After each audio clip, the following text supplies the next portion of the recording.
حضور کی وفات کے 400 سال بعد نور الدین زنگی بادشاہ تھے، ان نے خواب میں دیکھا حضور کی زیارت ہوئی اور حضور نے فرمایا کہ نور الدین تم یہاں مزے سے سو رہے ہو، میرے دشمن مجھے تکلیف پہنچا رہے ہیں، اور ان دشمنوں کی شکل بھی دکھلائی گئی کہ یہ وہ لوگ ہیں جو مجھے ایذا پہنچانا چاہتے ہیں۔ تو نور الدین زنگی جو ہے وہاں سے تشریف لائے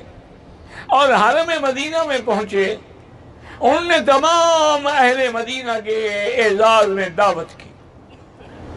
لیکن ایسا انتظام کیا کہ دروازہ جو تھا داخلے کا دعوت کے لیے وہ صرف ایک تھا،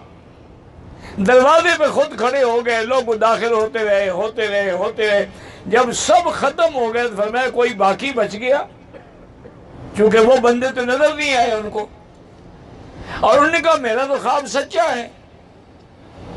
تو اور وہ بندے مجھے نظر، انہوں نے کہا کہ جی ہاں 2 آدمی یہاں ہیں، وہ بڑے بزرگ ہیں اور بڑے عابد زاہد ہیں، وہ تو 24 گھنٹے بس رات دن عبادت میں مشغول رہتے ہیں، وہ نہ کسی سے دعوت کھاتے ہیں نہ کسی سے بولتے ہیں، نماز پڑھ کے پھر اپنے کوٹھے میں چلے جاتے ہیں۔ اور میں نہیں، انہی کو بلاؤ۔ ان کو جب بلائے انہوں نے کہا بھی ہم کیوں جائیں؟ انہوں نے کہا بھی بادشاہ کا حکم ہے، نہیں جاؤ گے تو ہم پکڑ کے بھی لے جائیں گے۔ تو بہرحال اصل میں پتہ ہے وہ کرتے کیا تھے بدبخت، کہ وہ رات کو اپنے حجرے سے انہوں نے گھر لے لیا تھا قریب روضہ شریف کے، اس زمانے میں تو بالکل گھر قریب ہوتے تھے نا، تو رات کو کھدائی کرتے تھے اور سرنگ لگا رہے تھے تاکہ ہم نعوذ باللہ ثم نعوذ باللہ سرکار دو عالم کا جسد مبارک جو ہے وہ یہاں سے نکال کے لے جائیں۔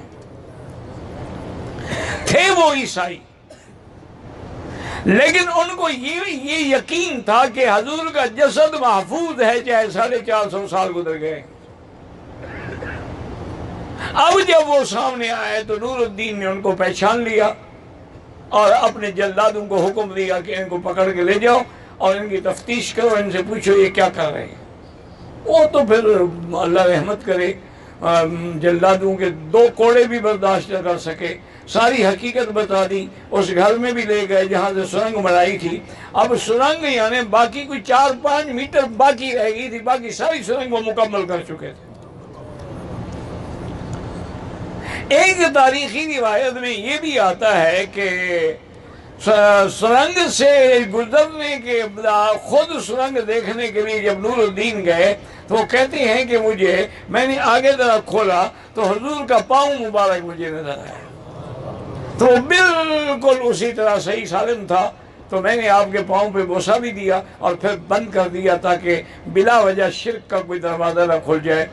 پھر نور الدین نے حکم دیا کہ پانی تک کھدائی کرو اور چاروں طرف جو ہے سیسا پلائی ہوئی دیوار بنا دو، تانبا اور یا پیتل اور کئی چیزیں پگھلا کے ایسی دیوار بنا دی کہ اب وہاں تو کوئی آدمی قبر تک جا ہی نہیں سکتا اور نہ کوئی قبر کو دیکھ سکتا ہے، صرف وہی مقصور ہے مبارک ہے جس کی ہم زیارت کرتے ہیں، اسی میں کپڑا پڑا ہوتا ہے۔